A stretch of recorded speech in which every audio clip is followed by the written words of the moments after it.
శుభోదయం. Global బెతేనియా Calvary ministry తరపున ఉదయకాల సమయంలో మరొకసారి మీ అందరితో కూడి కలుసుకొని దేవుని యొక్క పరిశుద్ధమైన మాటలు ధ్యానించడానికి దేవుడిచ్చిన మధురమైన అవకాశాన్ని బట్టి దేవునికి ప్రత్యేకమైన వందనాలు తెలియజేసుకుంటున్నాను. ఈరోజు కూడా పరిశుద్ధమైన వేద గ్రంథంలో నుండి మరొక చక్కటి మాటను చదువుకుందాం. సామెతల గ్రంథము 10వ అధ్యాయము 19వ వచనాన్ని నేను చదువుతున్నాను. దయచేసి గమనించండి. సామెతల గ్రంథము 10వ అధ్యాయము 19వ వచనము. విస్తారమైన మాటలలో దోషముండక మానదు, తన పెదవులను మూసుకునేవాడు బుద్ధివంతుడు. దేవునికి స్తోత్రం. అవును ప్రియులారా, ప్రార్థన మనసు లేని కొంతమంది క్రైస్తవులు తీరిక తెలుకున్నటువంటి సమయంలో ఏం మాట్లాడాలో ఏం చేయాలో తెలియక కొంతమందితో ముచ్చట్ల కోసం ఎవరైనా వస్తారా అని ఎదురు చూస్తూ ఉంటారు. ఇటువంటి వారి ఇంట్లోనే సంఘంలోనూ అలజడులు పుట్టిస్తారు ప్రియులారా. సాతానుడు వీరిని పాపులుగా వాడుకుంటాడు. బుద్ధిగల వారైతే సమయం దొరికినప్పుడల్లా ప్రార్థన చేసుకుంటారు. ప్రార్థన చేసుకోవటానికి ఎవరైనా దొరుకుతారా అని ఎదురు చూస్తారు. అట్టి వారిని వెతికి ప్రార్థనలో కలిసి ఏకీభవిస్తారు. మరికొంతమంది అయితే ప్రతి వారం చర్చిలో విన్నటువంటి వాక్యపు యొక్క సంగతులను జ్ఞాపకం చేసుకుంటూ వాక్యంకి తగినటువంటి జీవితం మా జీవితంలో ఉందా లేదా అని పరిశీలించుకుంటూ ప్రార్థన చేసుకుంటూ ఉంటారు. ఇలా ప్రార్థన చేసుకునే వారి యొక్క హృదయంలో, ఇంటిలో దేవుని యొక్క సమాధానం ఏలబడి చేస్తుంది తెలుసా.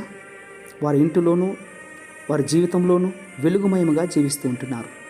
వారి కుటుంబాల శాంతి సమాధానంతో అల్లారముద్దుగా ఉంటాయి. అయితే ఇటువంటి వారు చాలా అతి అరుదుగా ఉంటారు, తక్కువగా ఉంటారు ప్రియులారా. అత్యధికమైనటువంటి క్రైస్తవులు సమయాన్ని లోకంలో ఉన్నటువంటి పనిపాటులకు, టీవీ, ఇతర కార్యక్రమాల కోసమే ఉపయోగించుకోవడానికి ఆ సమయాన్ని అంతా కూడా వెచ్చించేవారుగా కనబడుతూ ఉంటున్నారు. అవును, వ్యర్థమైనటువంటి మాటలు, కాలక్షేపాలు చేసేవారు చాలామంది క్రైస్తవుల్లోనే ఉంటున్నారు ప్రియులారా.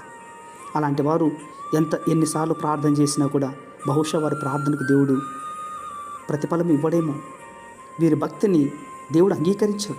వీరి జీవితాల్లో మార్పు అన్నటువంటిది ఉండనే ఉండదు. అంతేకాకుండా వారి జీవితంలోనూ వారి కుటుంబంలోనూ అలజడులతో చెలరేగుతూ ఉంటుంటారు పిల్లరా.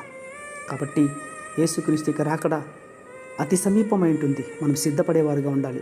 లోకానుసారమైన ముచ్చట్లతో కాకుండా పరిశుద్ధమైన మాటలు మన నోటి ద్వారా పలుకుతూ వ్యర్థమైన దానికి ఉపయోగించుకోకుండా భక్తి కలిగిన జీవితాన్ని కలిగి ముందుకు సాగుతూ ప్రార్థనాపూర్వకంగా మన ఆత్మీయ జీవితాన్ని కాపాడుకోవాలి. అట్టి కృప మనకందరికీ కూడా దేవుడు దయచేయునుగాక.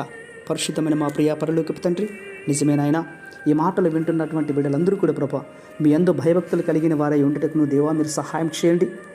ఆసక్తి కలిగినటువంటి వారందరూ కూడా ప్రార్థనాపూర్వకంగా ఉండే జీవితాన్ని మీరు దయచేస్తారని విశ్వాసంగా నమ్ముచున్నాం. అట్టి కృప మీరు దయచేస్తున్నందుకే స్తోత్రాలు అర్పించుకుంటూ చిన్న ప్రార్థనను మా రక్షకుడిని యేసయ్య నంబట అడిగి వేడుకొని పొందుచున్నాం మా తండ్రి. ఆమేన్, ఆమేన్, ఆమేన్.